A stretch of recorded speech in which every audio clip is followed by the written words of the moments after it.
તારીખ 8 માર્ચના રોજ અમદાવાદમાં રમાયેલી T20 વર્લ્ડ કપની રોમાંચક ફાઇનલમાં ભારતે ન્યૂઝીલેન્ડને 96 રને હરાવી સતત બીજી વખત વર્લ્ડ ચેમ્પિયન બનવાનું ગૌરવ મેળવ્યું છે. ભારતે અત્યાર સુધીમાં કુલ 3 વખત T20 વર્લ્ડ કપ જીત્યો છે. યજમાન દેશ તરીકે વર્લ્ડ કપ જીતનાર ભારત પ્રથમ દેશ બન્યો હોવાને કારણે દેશભરમાં ખુશીની લહેર દોડી ગઈ છે.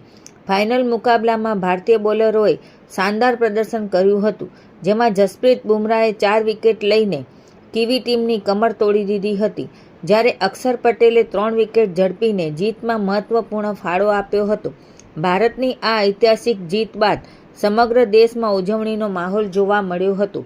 ગાંધીધામ શહેરમાં પણ ક્રિકેટ પ્રેમીઓ રસ્તા પર ઉતરી આવ્યા હતા. મોડી રાત સુધી ફટાકડા ફોડી, તિરંગા લહેરાવી અને ભારત માતા કી જયના નારા લગાવી વિજયોત્સવ ઉજવાયો હતો, જેના કારણે શહેરમાં દિવાળી જેવો માહોલ સર્જાયો હતો. કાયદો અને વ્યવસ્થા જળવાઈ રહે તે માટે પોલીસ સતત ખડે પગે રહી હતી.